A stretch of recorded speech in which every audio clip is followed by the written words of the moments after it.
ओम शांति। एक जैन गुरु कवि था,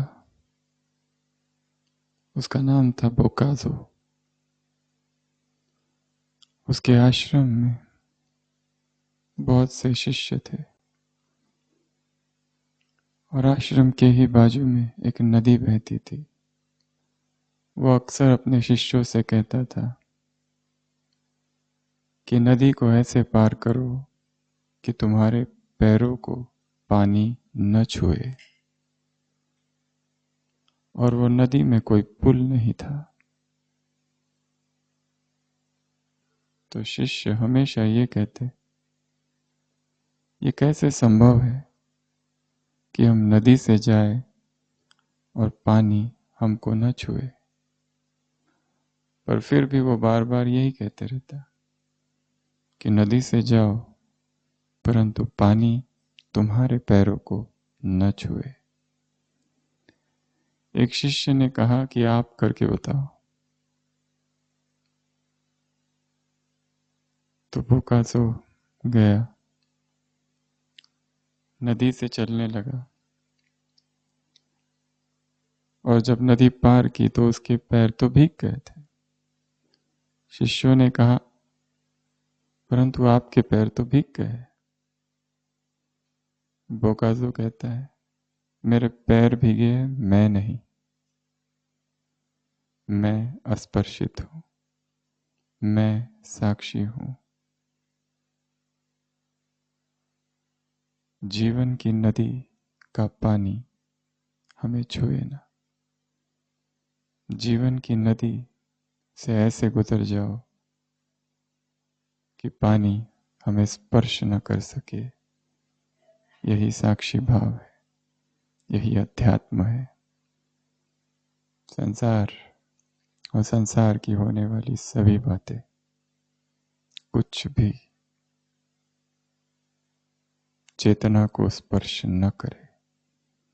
चेतना की वह निर्लेप अवस्था, चेतना की वह निर्लेप स्थिति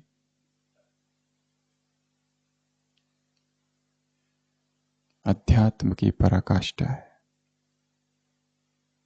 जो कुछ हो रहा है, जो सारे खेल हो रहे हैं इस सृष्टि मंच पर, हमारे जीवन में, दूसरों के जीवन में, इस धरातल पर, वो सब कुछ परम साक्षी भाव से देखना,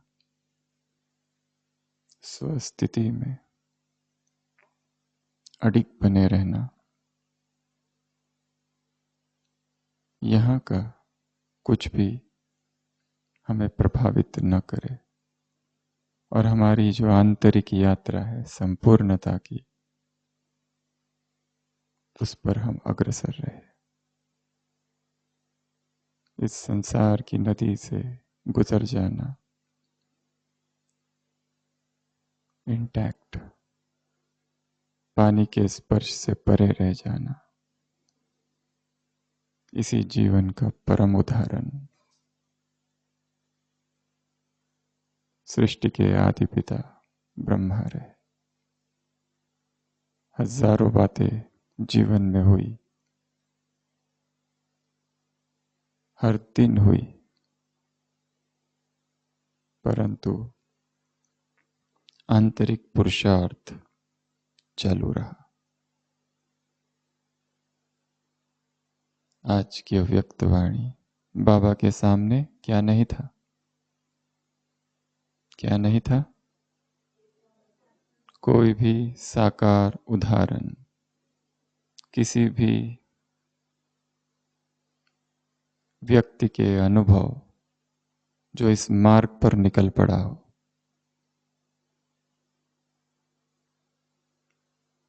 कोई ऐसा व्यक्ति नहीं जो हिम्मत दे, कोई ऐसा व्यक्ति नहीं जो गाइड करे, जो बताए कि ये सब करते हुए ये सब हो सकता है।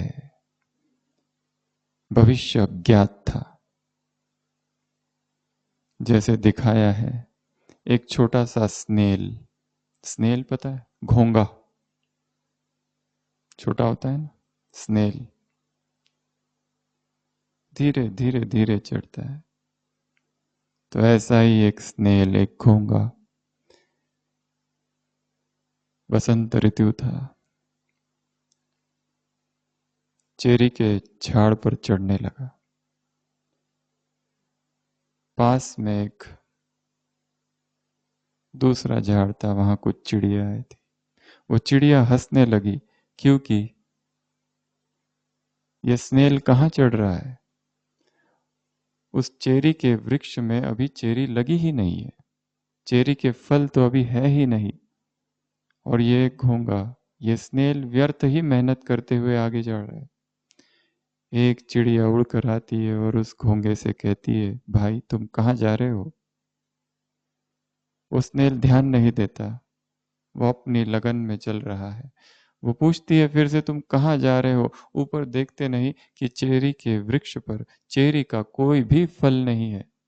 जाकर फायदा क्या? क्यों जा रहे हो? क्यों व्यर्थ मेहनत कर रहे हो?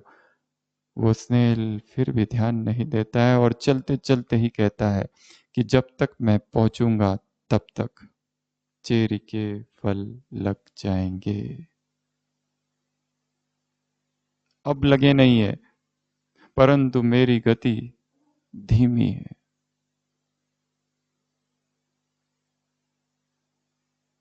और चढ़ना है। उसके साथ कोई साथी नहीं है, साथी विरोध कर रहे, साथी हंस रहे, दूसरे सहयोग नहीं दे रहे, पर वो अकेला चला जा रहा है। ये यात्रा है अकेले की ओर। कभी बाबा ने कहा है, अपनी डायरी में नोट करने जैसे वाक्य है, ब्रह्मा उवाच, विघ्न ऊंच पद की निशानी है। यदि तुम्हारे जीवन में विघ्न आ रहे हैं तो वो क्या है? ऊंच पद की निशानी है। यदि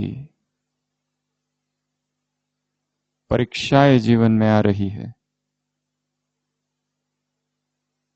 तो वो तुम्हारे पुरुषार्थ की, उच्च पुरुषार्थ की प्रतिक्रिया है।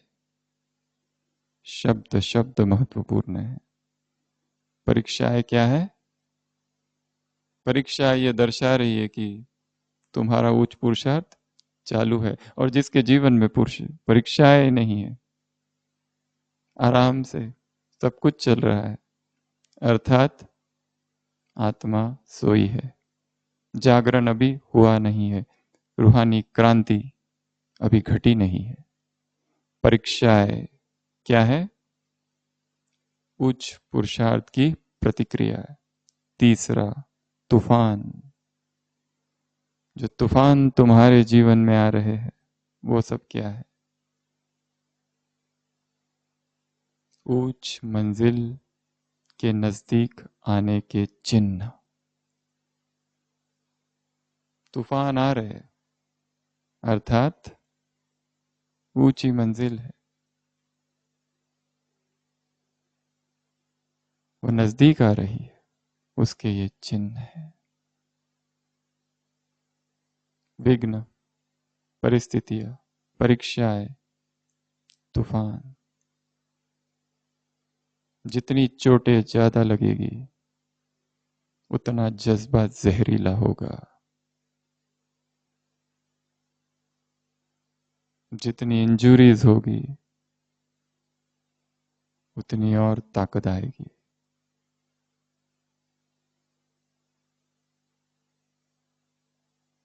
तो आज की अव्यक्त वाणी,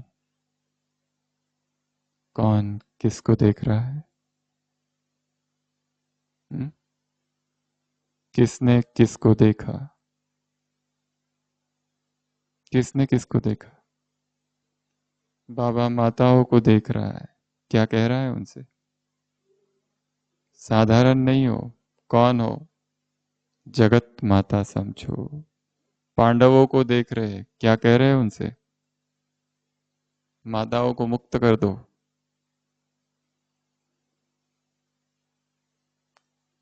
रसोई की गुलामी से, घर गृहस्थी के बंधन से, क्योंकि विश्व कल्याण का कार्य तेजी से होना है। सेंटर खुलने बाकी है। पांडवों से कहा कि माताओं को फ्री कर दो। माताओं को कहा चालाकी बंद। कौन सी चालाकी? ऊंट पक्षी वाली चालाकी। ऊंट पक्षी को कहो उड़ो तो क्या कहता है? कैसा है? मैं ऊंट हूं, कैसे उड़ू? उसको कहो बैठो तो कहते कैसे बैठू, मैं तो पक्षी हूं। बहाना, सेवाओं के लिए बहाना।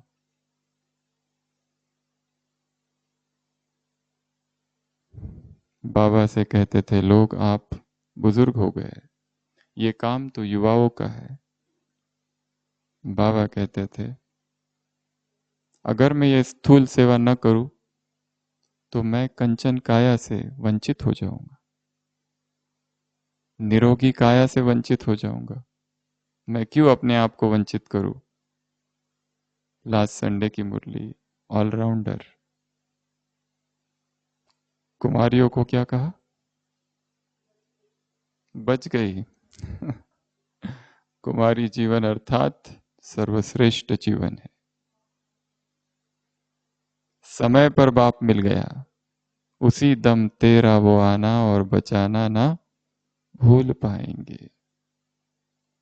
कुमार और कुमारियों जैसा जीवन इस संसार में और किसी का हो नहीं सकता। तपस्वी है, ब्रह्मचारी है, सन्यासी है। सन्यासी sits on the hits of Vedas. सारे शास्त्र और उपनिषदों के सिर पर बैठते हैं वो, सर्वश्रेष्ठ।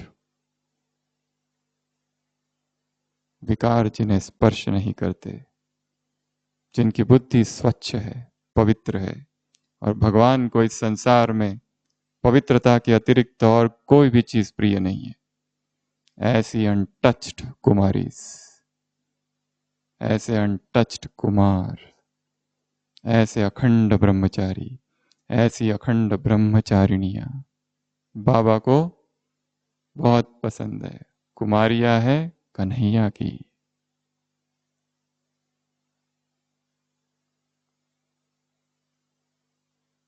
जहां ब्रह्मचर्य का तेज और ओज है, जहां स्वप्न मात्र भी ब्रह्मचर्य खंडित नहीं है, जहां देह का लेश मात्र आकर्षण नहीं है, शरीर की दुनिया मिट्टी की दुनिया लगती है,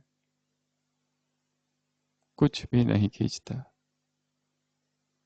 चेतना की वह सर्वोच्च अवस्था कुमार और कुमारियों की अवस्था है। कितने कुमारों के, कितने ब्राह्मणों के समान है कुमारी? 100। और कुमार कितने? 700। बच गई। अगर नहीं बचती तो क्या बन जाती?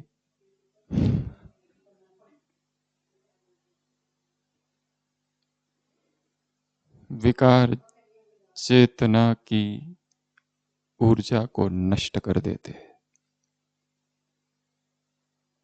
जो ऊर्जा हमें आध्यात्मिक पुरुषार्थ में लगानी है, जिस ऊर्जा से अशरीरी बनना है, जिस ऊर्जा से इस शरीर से परे जाना है, जिस ऊर्जा से तत्वों के पार निकलना है, उस ऊर्जा पर ही आघात करते हैं विकार। मनुष्य 3 तलों पर जीता है, शरीर, मन, आत्मा। जो व्यक्ति केवल शरीर के तल पर जीते हैं, उन्हें शरीर खींचता है, शरीर का आकर्षण होता है, विपरीत शरीर का आकर्षण। शरीर का शरीर से मिलन काम का रस है,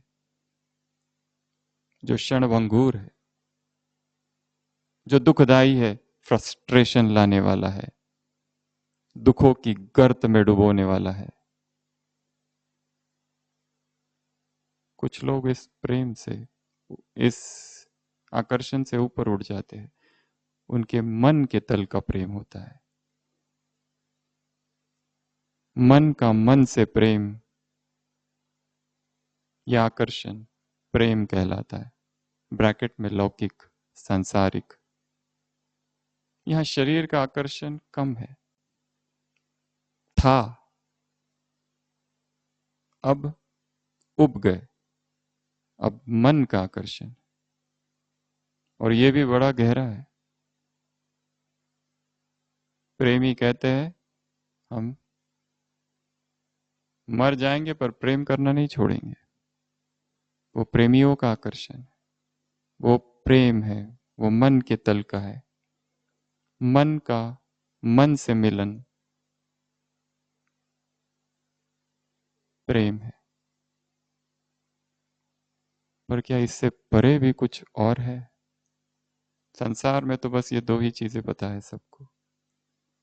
एक तीसरा मिलन भी है, निराकार का निराकार से मिलन, परमात्मा मिलन या परमात्मा प्रेम कहलाता है, जो कि सर्वोच्च है, जो कि जन्म जन्म चलने वाला है, जन्म जन्मांतर है, जिसमें कोई दुख नहीं, जो निष्कलंक है। बीच में संसारिक प्रेम, काम, प्रेम, प्रभु, मिलन। नीचे के जो दो है वो आपस में मिक्स होते रहते हैं। जो लोएस्ट है वो शरीर का है, उसमें कभी कभी अंतर्दृष्टि प्राप्त हो जाती है तो प्रेम का जन्म होता है, पर अधिकतर वो शरीर के ही तल पर जीवन बीत जाता है। और ऐसा व्यक्ति कभी ब्रह्मचर्य को उपलब्ध नहीं हो सकता। जो शरीर से थोड़ा सा ऊपर उठ के प्रेम के जगत में आते हैं, मन के जगत में आते हैं, इमोशंस के जगत में आते हैं, वो एक दूसरे से जुड़े रहते हैं। चाहे शरीर से कितने ही दूर हो परंतु उनके मन जुड़े रहते हैं। ये भी किसी अर्थों में कहीं ना कहीं इसमें भी काम समाया रहता है, कम मात्रा में, पर रहता जरूर है। या वो अपने इस प्रेम को काम की ही संपूर्णता कहते हैं। पर इन दोनों को उस एक प्रेम की कोई खबर नहीं है, जो निराकार का निराकार से प्रेम है, जो परमात्मा प्रेम है, जिसमें शरीर का कोई महत्व नहीं है, जो मन का भी अतिक्रमण कर जाता है, जो मन से भी पार है, जो भावनाओं से भी परे है। वो निराकार का निराकार से मिलन प्रभु मिलन है। ये रस जिसको आ गया उसको नीचे के सारे रस मिथ्या लगते हैं। और ऐसा कोई व्यक्ति नीचे के लोगों को आकर उस रस की खबर दे तो शायद वो मानेंगे ही नहीं, क्योंकि उन्होंने कभी अनुभव ही नहीं किया है, उन्हें पता ही नहीं। वो तो बस संबंध के रसों को ही सब कुछ समझते हैं। पति, पत्नी, बच्चे, माँ, बाप, बहन, भाई, बस यही जीवन है। समाज, मित्र, समाज के लोग। चेतना को वहां पहुंचाना है, उस निराकारी अवस्था में जहां आत्मा उसे खींचे, परमात्मा का प्रेम खींचे।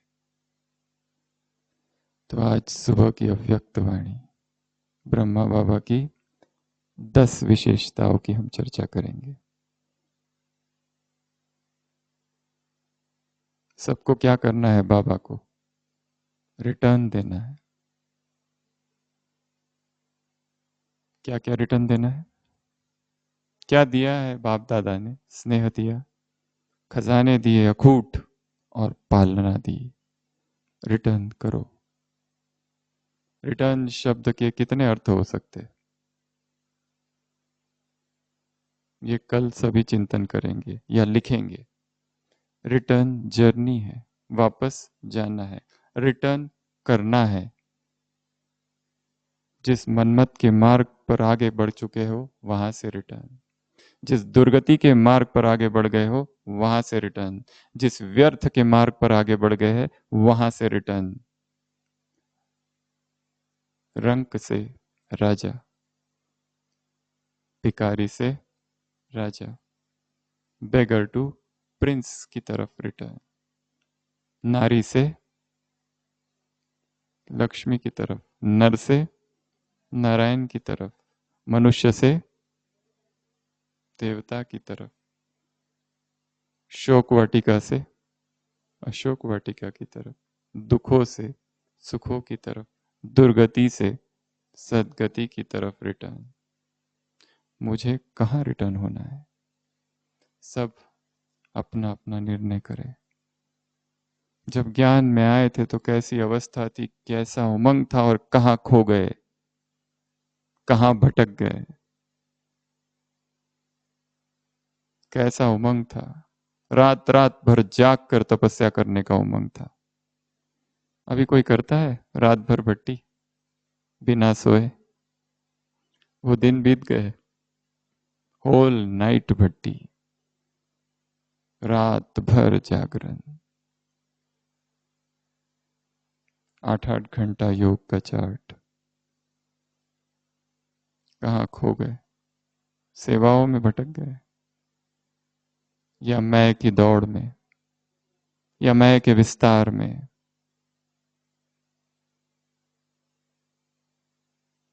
पुनः आना है, रिटर्न जर्नी करनी है।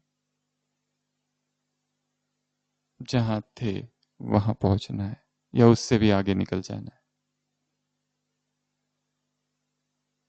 उस दैवी संस्कारों की तरफ रिटर्न जर्नी, उस निर्विकारी अवस्था की तरफ रिटर्न जर्नी, उस मौन की तरफ रिटर्न जर्नी, उस एकांत की तरफ रिटर्न जर्नी, उस अंतर्मुक्ता की ओर रिटर्न। देख लिया संसार, देख लिया संसार के लोग, संसार के व्यक्ति, सब कुछ देखा। एक व्यक्ति, एक छोटा सा बच्चा हॉस्टल जाता है पढ़ने, और फिर अपनी माँ को खत लिखता है वहां से, मम्मी, पहले दिन मैं यहाँ आया तो सब अपरिचित थे, मैं किसी को नहीं जानता था। दूसरे दिन सब मित्र बन गए, और अब सब शत्रु है। यही मनुष्य के जीवन की यात्रा है। पहले दिन आए, सब अपरिचित थे, धीरे धीरे दोस्ती बढ़ी, सबसे मित्रता हो गई। कोई पति, कोई पत्नी, कोई बच्चा, कोई कुछ तो कोई कुछ बना, और अब वही सारे कौन बन चुके हैं? वही सब शत्रु मालूम पड़ते हैं। टाइम वेस्ट पता चलता है। इन्हों के साथ अब दाल नहीं गलती। अध्यात्म का सबसे बड़ा पुरुषार्थ है अपने ही जीवन को साक्षी होकर देखना। मैं कहाँ हूं, कहाँ खड़ा हूं, कहाँ से यात्रा चालू की थी। वो दिन याद करो जिस दिन बाबा के बने थे, वो समर्पण का दिन, वो मधुबन आने का दिन, वो सेंटर जाने का दिन, वो प्रथम सेवा का दिन, वो पहली पहली सेवा, वो पहली पहली प्रदर्शनी, वो पहली पहली टोली, वो पहला पहला ब्रह्मा भोजन, वो पहला अमृत वेला, वो पहली मुरली, वो पहली अव्यक्त वाणी, वो पहला चिंतन, वो पहला क्लास, वो पहली गीता पाठशाला, वो पहला गांव में जाना, वो पहली पहली प्रदर्शनी समझाना, वो पहला कोर्स कराना। और आज ये कौन सी यात्रा पार कर ली? कहाँ से चालू किया था और कहाँ पहुंचे? कहीं भटक तो नहीं गए? शब्दों के शोरगुल में मौन खो तो नहीं गया? लोगों की भीड़ में एकांत लुप्त तो नहीं हो गया? बाह्य मुक्ता में अंतर्मुक्ता अव्यक्त तो नहीं हो गई? सबसे पहली विशेषता आज की मुरली में ब्रह्मा बाबा की कौन सी? संकल्प। 10 विशेषताएं हैं। पहली, संकल्प। कैसे संकल्प थे? दूसरों को विशेष बनाने के संकल्प। जब व्यक्ति अपने से निकलकर दूसरों के लिए सोचने लगता है, ये तभी संभव है जब वो अपने विकारों से पार हो गया है। उसके सिवा ये संभव ही नहीं है। जब तक विकार है, व्यक्ति सेल्फिश रहता है, अपने बारे में सोचते रहता है। जब अंदर के विकार हट जाते हैं, तब उसे विचार आता है दूसरों का, क्या करूं किसके लिए, कैसे किसका कल्याण करूं।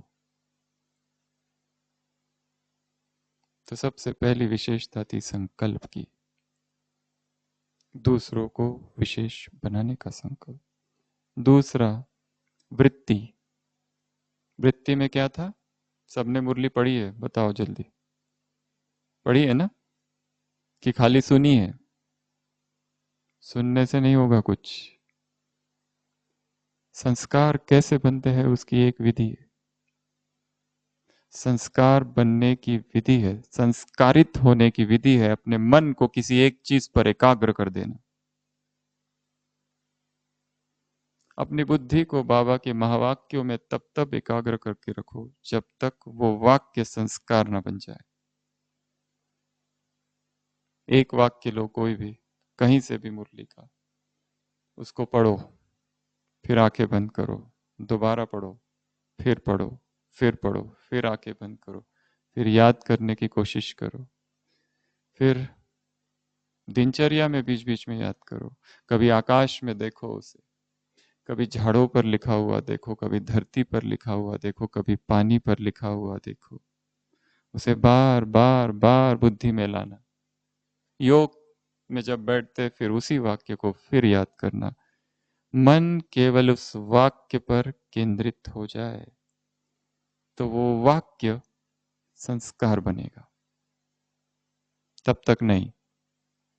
बुद्धि एकाग्र कहीं और है, बुद्धि भटक रही है, तो संस्कार कैसे बनेगा? ज्ञान के संस्कार अपने अंदर धारण करने, उसके लिए मेहनत है, थोड़ी मेहनत तो करनी पड़ेगी। तो पहली विशेषता संकल्प। दूसरी विशेषता वृत्ति से क्या किया? हाजी की मुरली अभी 24 घंटे पूरे नहीं हुए, 24 घंटे के बाद भूल जाना, अभी नहीं, जब तक दूसरी नहीं आती तब तक। क्या? उमंग उत्साह दिया। तीसरा, बोल। बोल कैसे थे? बोल कैसे थे? किस व्यक्ति के बोल कैसे है, ये परिचारक है उसके अब तक के सारे अध्यात्म के पुरुषार्थ का। कोई 10 साल से है, कोई 20 साल से, कोई 40 साल से, कोई 50, कोई 60, पर शब्दों में मधुरता नहीं है, वाणी में कड़वाहट है, वाणी में दूसरों को हर्ट करने की भावना है, अर्थात फेल। बाबा ने क्या किया? जो कमजोर है, जो निर्बल है, उनको क्या किया? सेवाओं के योग्य बनाए, उड़ती कला में ले गए। मधुर बोल, युक्त युक्त, ज्ञान युक्त, स्नेह युक्त बोल। जो नाउम्मीद है, होपलेस हो गए, उनको क्या? होपफुल बना दिया। जिसको पुरुषार्थ में इंटरेस्ट ही नहीं रहा, दुखी हो गया है जीवन में, इतने दुख, इतने दुख, इतनी परिस्थितियां। ब्राह्मण बनने के बाद तो और ज्यादा परिस्थितियां बढ़ जाती है। ये कोर्स कराते समय कोई नहीं बताता है, बाद में पता चलता है। तब क्या बताया जाता है? सुख शांति का मार्ग। पर किसी ने ये नहीं बताया कि अभी ब्राह्मण बनोगे ना, हिसाब किताब चालू।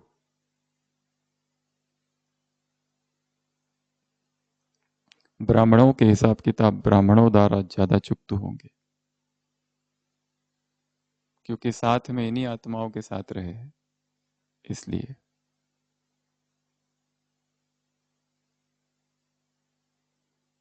तो तीसरा बोल, चौथा कर्म। कर्म में क्या? कर्म में क्या? खुद करके दिखाया, साक्षी होकर नहीं रहे, करके दिखाया। ये बहुत बड़ी विशेषता है।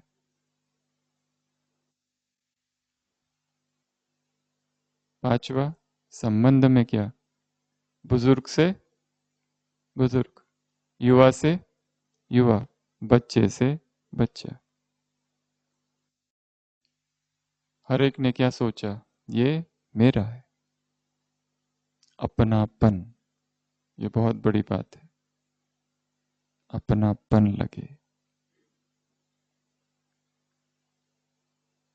एक व्यक्ति अपनी बाइक चालू करता है, पीछे से पिताजी की आवाज आती है, बेटा आज नहीं जाओ ऑफिस, मौसम ठीक नहीं है। वो बेटा बाहर देखता है, कहता है नहीं नहीं पिताजी, मौसम बहुत अच्छा है। पिताजी कहते हैं नहीं, मैंने सुना है वेदर फोरकास्ट, कम से कम रेनकोट तो लेके जाओ। वो कहता है डैड यू आर इम्पॉसिबल, आप असंभव हो, मानते नहीं हो। जबरदस्ती रेनकोट लेता है, बाइक पर बैठता है और जाने लगता है। और जैसे जाने लगता है, अब तक मौसम बहुत अच्छा था, तेज बारिश होने लगती है, इतनी तेज बारिश कि रोकता है, रेनकोट पहुंचता है और सुरक्षित अपने ऑफिस पहुंचता है। और फिर वहां से एक टेक्स्ट मैसेज करता है, थैंक्स डैड इम्पॉसिबल। इस घटना को कई वर्ष बीत जाते हैं।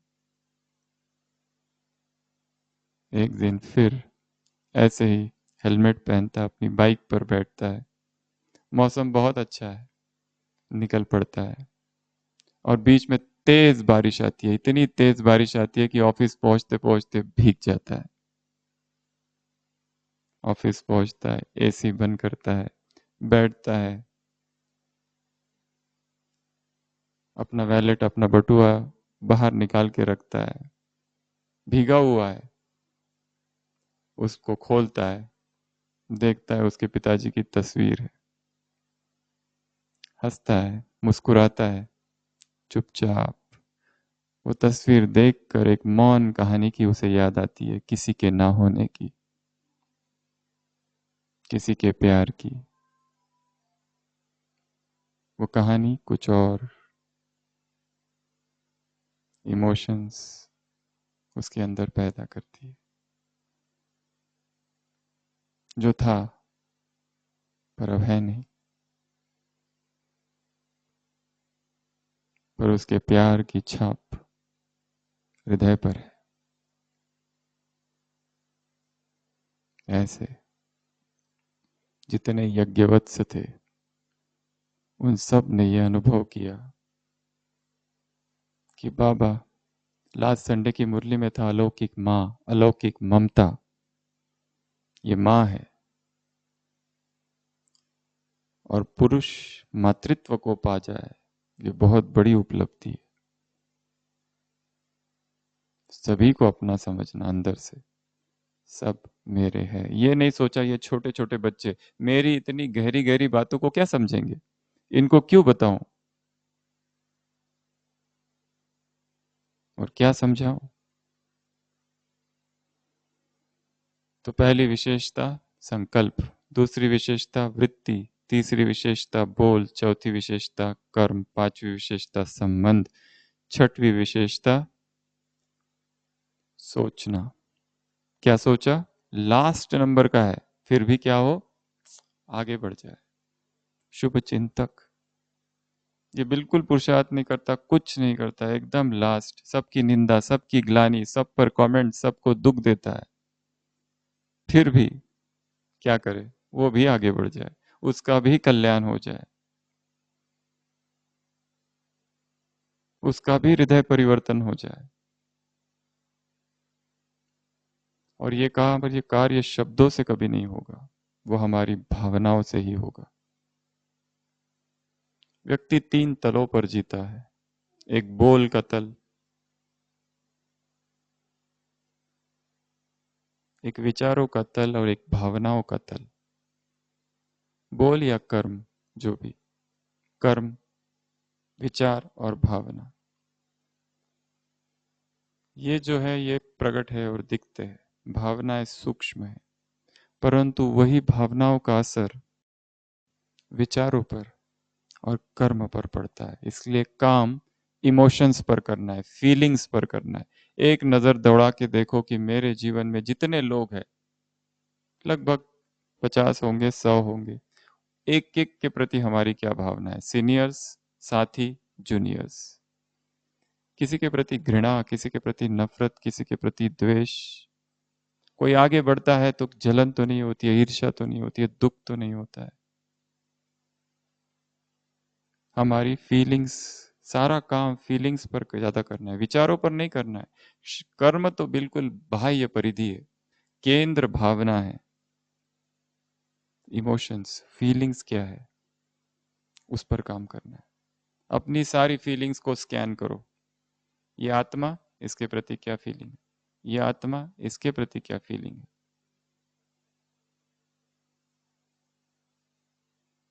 कोई भी हो सकता है, पति, पत्नी, बच्चे, माँ बाप, मित्र, साथी, सहयोगी, बाहर के लोग। कितनी फीलिंग्स बदलती रहती है। क्या हमारी फीलिंग्स को ज्ञान युक्त करके एक रस किया जा सकता है?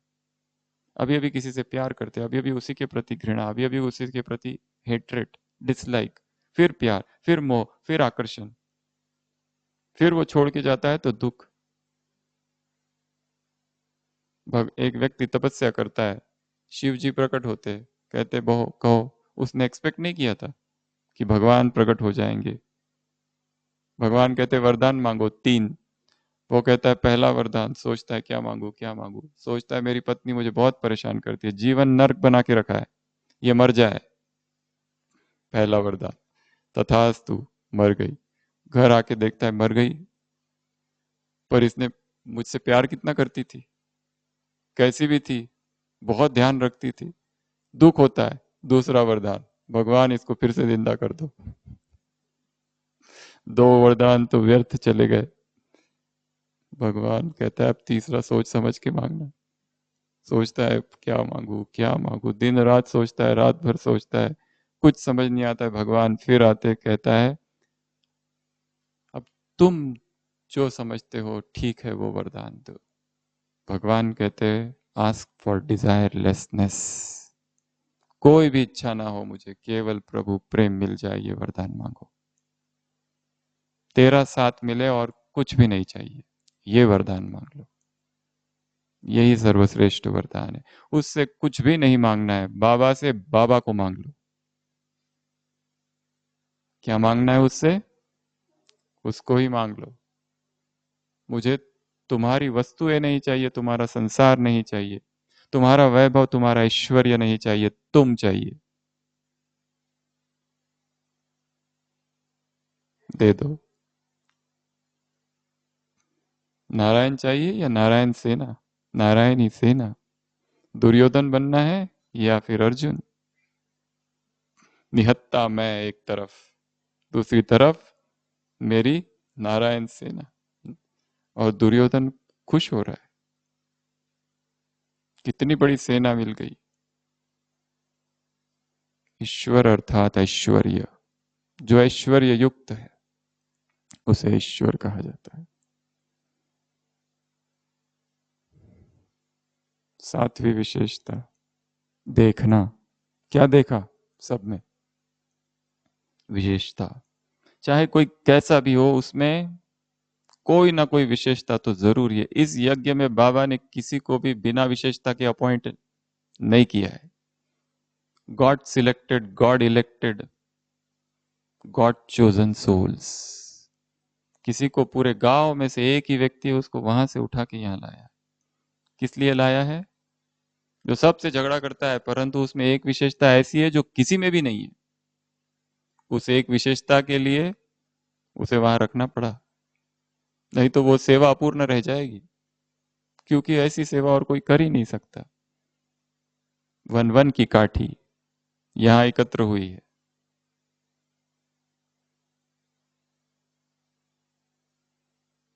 इसलिए पहले भी कभी कहा था, 20 माताओं के साथ रहना मासी का घर नहीं है, एक ही कमरे में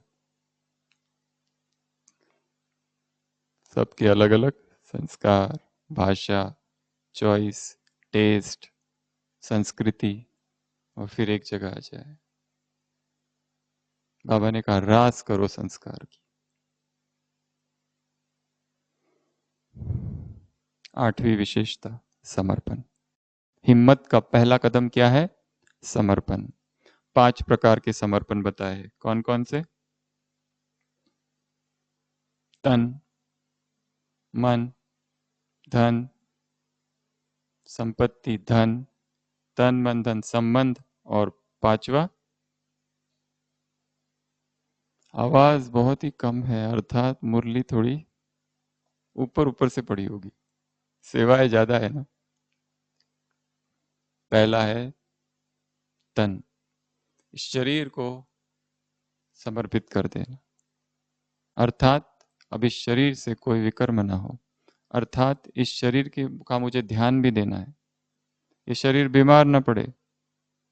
यदि बीमार पड़ता है तो पुरुषार्थ कर सकते हैं क्या? बीमार व्यक्ति नहीं कर सकता है। बीमार होते ही, दर्द होते ही देहभान आ जाता है, बहुत मुश्किल है। यदि कोई बच्चा अपनी ही गलती से बार बार बीमार पड़ता है तो बाप दादा उसे ज्ञानी और योगी आत्मा नहीं कहते।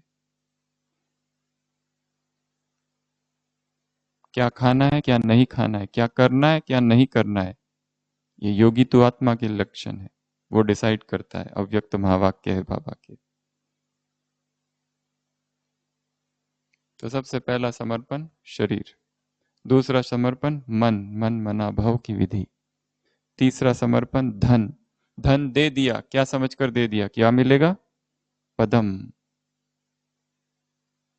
धन देने को मन नहीं करता है। लास्ट संडे की मुरली में क्या कहा था बाबा ने? जिन्होंने जमीन दी थी, तुमने दिया क्या? तुमसे ज्यादा तो मैंने जमीन दी। कौन सी? दिल तख्त। तुमने दिया क्या? एक दिया लाख पाया। तुमने दिया क्या? एक महल लिया, और क्या मिल रहा है तुमको? फिर भी स्थूल सेवा का महत्व है। दे दो, बहुत मिलेगा। जो कोई सेवा नहीं कर सकते, धन की सेवा जरूर करें। जो ना सूक्ष्म सेवा करते हैं, ना स्थूल सेवा करते हैं, कम से कम धन की तो करो। पर देने को मन नहीं करता है, अपने धन पर कुंडली मारकर बैठे हुए हैं। इसीलिए कहा है ना, शास्त्रों कहानियों में दिखाया था ना, जो भी धन मिलता है जमीन में, उसमें क्या होता है? वही सांप, वही साहूकार, जिसके पिछले जन्म में वो इस जन्म में सांप बन गया और रखवाली कर रहा है, ऐसे दिखाते हैं। तो धन, धन के बाद संबंध, संबंध को क्या कर दिया? चेंज, ट्रांसफर, ट्रांसफॉर्मेशन, परिवर्तित कर दिया। लौकिक को अलौकिक, अपने सारे संबंधों को अलौकिक बना देना है। हमने सेंटर की इतनी सारी बहनें देखी है कि जो उनकी माता को, या तो उनका जो सरनेम है उसके आगे माता जोड़कर कहती है जैसे कोई दूसरी है वो, जैसे इसकी माँ नहीं है लौकिक, वो माता आएगी, ये माता आएगी।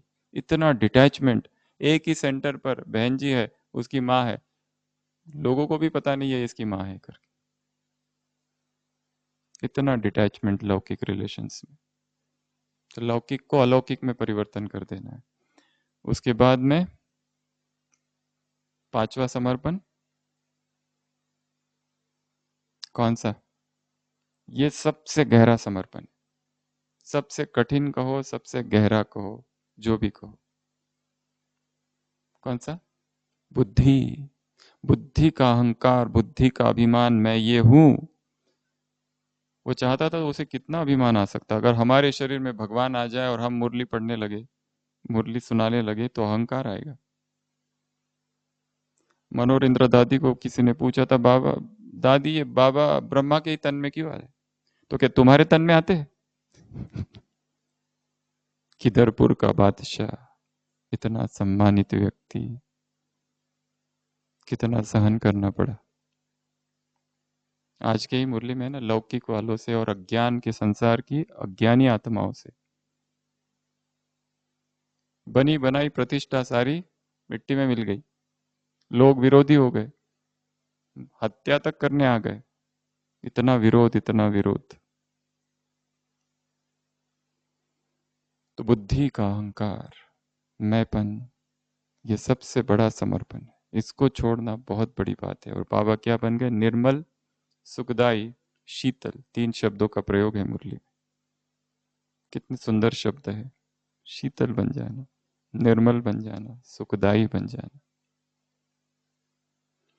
तो आठवीं विशेषता समर्पण। नौवीं विशेषता, बाबा के आगे सामने कोई भी एग्जाम्पल नहीं था, नो एग्जाम्पल, कोई उदाहरण नहीं, फिर भी आगे बढ़ते गए, आगे बढ़ते गए। ये बहुत बड़ी विशेषता है। अज्ञात था भविष्य क्या होने वाला है, कोई यज्ञ स्थापन होने वाला, इतने लोग आने वाले हैं, क्या उनका करे और कैसा उनका करे, कुछ पता नहीं। 10वीं विशेषता फुल स्टॉप, क्वेश्चन मार्क नहीं। उदाहरण दिया है भोजन का, समय हो रहा है, बेल बजने वाली है, कुछ भी नहीं है, पर निश्चिंत है। मैं निमित्त हूं, मैं बच्चा हूं, ये भी बच्चे हैं, और टाइम पर सब कुछ हो गया। परिस्थिति आएगी, पर यह निश्चय, ये बेफिक्र बादशाह की स्थिति कि सब कुछ होगा। ये कार्य मेरा है ही नहीं, कार्य उसका है। कितना बड़ा ट्रस्टी भाव है, बहुत बड़ी समर्पणता है। और ये आंतरिक पुरुषार्थ है, एकांत में जो किया हुआ है, घंटों घंटों मौन में, घंटों घंटों एकांत में, इस संसार से परे केवल आत्मिक चिंतन। शरीर नहीं हूं, आत्मा हूं, शरीर नहीं हूं, आत्मा हूं। सब तरह का संयम दीर्घकालीन साधना का परिणाम है।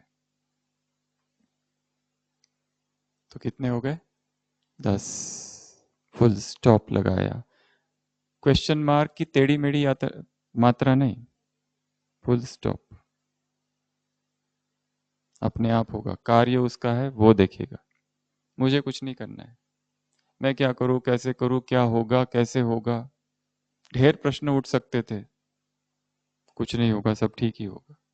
यदि हमारे जीवन में ऐसी कोई परिस्थिति आ जाए अचानक से, हम जिस घर में रहते हैं और घर मालिक आके कहे कि कल सुबह तक घर खाली कर दो, या जो जॉब चालू है वो जॉब खत्म, या जिस बैंक में सारे पैसे है वो सारे बैंक ही लूट गई, जीरो, एकदम जीरो में आ गए, कैसे रहेगा? या अचानक से एक्सीडेंट हो गया,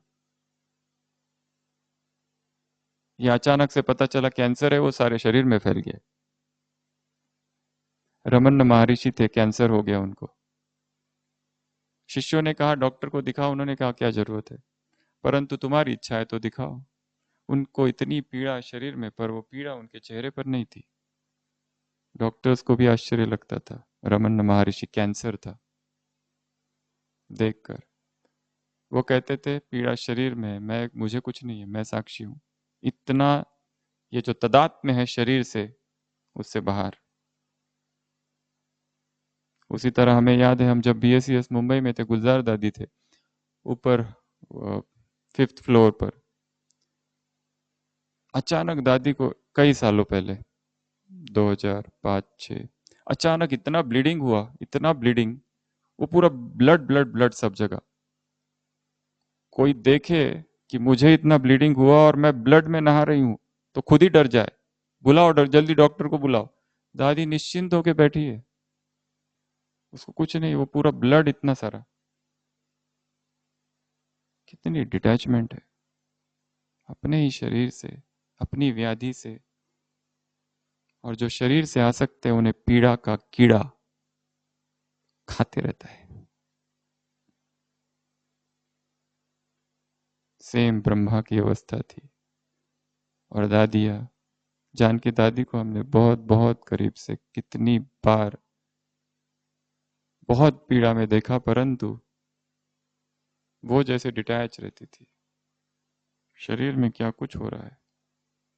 कभी हीमोग्लोबिन 5 हो गया था एक बार, इतना ब्लीडिंग, फिर भी निश्चिंत।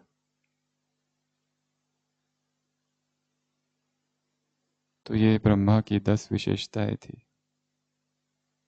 ऐसे कैसे? कैसे?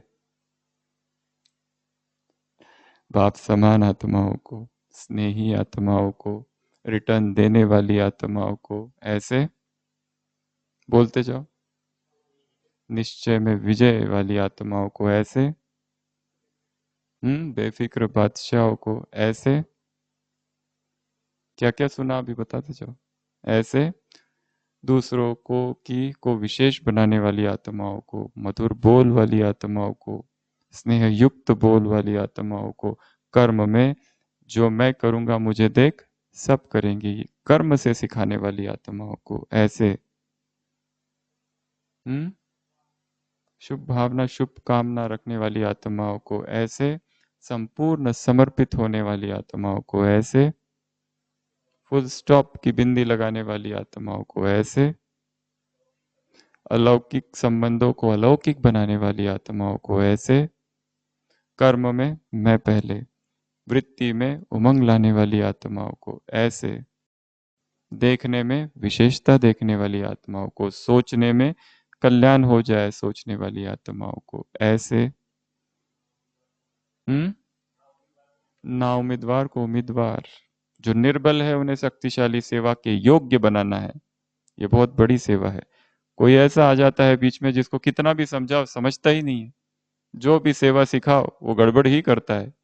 एक बार सिखा दिया, दो बार सिखा दिया, तीन बार सिखा दिया। बहुत पेशेंस चाहिए।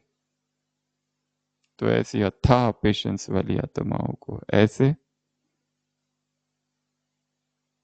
ढेर सारे सम्मान वाली आत्माओं को बाप दादा का याद प्यार गुड नाइट और नमस्ते। हम रूहानी बच्चों की रूहानी बाप दादा को याद प्यार गुड नाइट और नमस्ते। ओम शांति।